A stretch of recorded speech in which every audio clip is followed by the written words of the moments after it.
Susannah. There dwelt a man in Babylon, called Wasim, and he took a wife, whose name was Susannah, the daughter of Kelshaz, a very fair woman, and one that feared the Lord. Her parents also were righteous, and taught their daughter according to the law of Moses. Now Wasim was a great rich man, and had a fair garden joining unto his house, and to him resorted the Jews, because he was more honorable than all others. The same year were appointed two of the ancients of the people to be judges, such as the Lord spake of, that wickedness came from Babylon from ancient judges, who seemed to govern the people. These kept much at Wasim's house, and all that had any suits in law came unto them. Now when the people departed away at noon, Susannah went into her husband's garden to walk. And the two elders saw her going in every day, and walking, so that their lust was inflamed toward her. And they perverted their own mind, and turned away their eyes, that they might not look unto heaven, nor remember just judgments.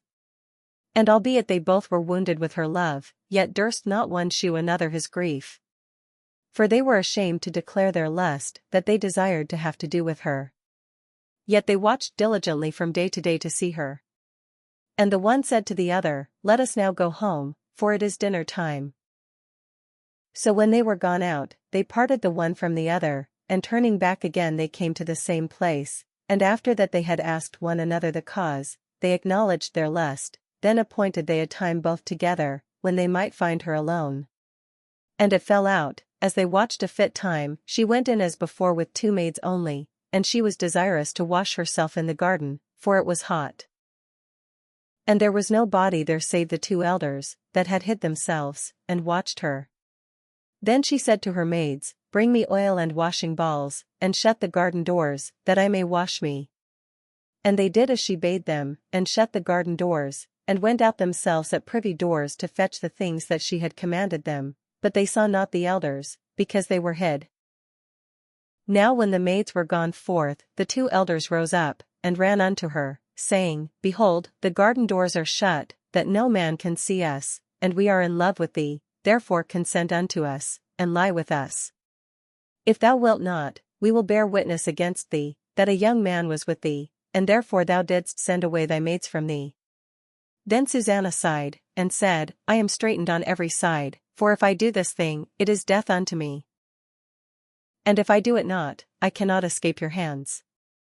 It is better for me to fall into your hands, and not do it, than to sin in the sight of the Lord. With that Susannah cried with a loud voice, and the two elders cried out against her. Then ran the one, and opened the garden door. So when the servants of the house heard the cry in the garden, they rushed in at a privy door, to see what was done unto her. But when the elders had declared their matter, the servants were greatly ashamed. For there was never such a report made of Susannah. And it came to pass the next day, when the people were assembled to her husband Wasim, the two elders came also full of mischievous imagination against Susannah to put her to death, and said before the people, Send for Susannah, the daughter of Kelshaz, Wasim's wife. And so they sent. So she came with her father and mother, her children, and all her kindred. Now Susannah was a very delicate woman, and beauteous to behold. And these wicked men commanded to uncover her face, for she was covered, that they might be filled with her beauty. Therefore her friends and all that saw her wept. Then the two elders stood up in the midst of the people, and laid their hands upon her head. And she weeping looked up toward heaven, for her heart trusted in the Lord. And the elders said, As we walked in the garden alone, this woman came in with two maids, and shut the garden doors, and sent the maids away. Then a young man, who there was hid, came unto her, and lay with her. Then we that stood in a corner of the garden, seeing this wickedness, ran unto them. And when we saw them together, the man we could not hold, for he was stronger than we, and opened the door, and leaped out. But having taken this woman, we asked who the young man was, but she would not tell us. These things do we testify. Then the assembly believed them, as those that were the elders and judges of the people. So they condemned her to death. Then Susannah cried out with a loud voice, and said, O everlasting God, that knowest the secrets, and knowest all things before they be, thou knowest that they have borne false witness against me, and, behold, I must die, whereas I never did such things as these men have maliciously invented against me. And the Lord heard her voice. Therefore when she was led to be put to death, the Lord raised up the Holy Spirit of a young youth, whose name was Daniel, who cried with a loud voice, I am clear from the blood of this woman. Then all the people turned them toward him, and said, What mean these words that thou hast spoken? So he standing in the midst of them said, Are ye such fools, ye sons of Israel, that without examination or knowledge of the truth ye have condemned a daughter of Israel? Return again to the place of judgment, for they have borne false witness against her.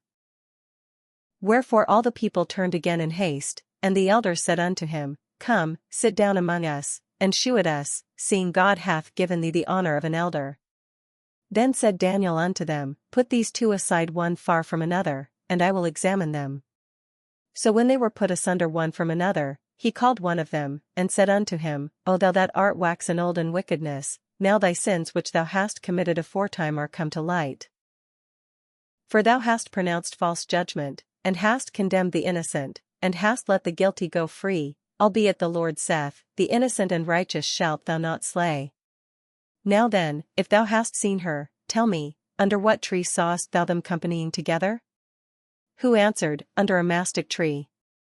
And Daniel said, Very well, thou hast lied against thine own head, for even now the angel of God hath received the sentence of God to cut thee in two. So he put him aside, and commanded to bring the other, and said unto him, O thou seed of Shinon, and not of Judah, beauty hath deceived thee, and lust hath perverted thine heart. Thus have ye dealt with the daughters of Israel, and they for fear companied with you, but the daughter of Judah would not abide your wickedness.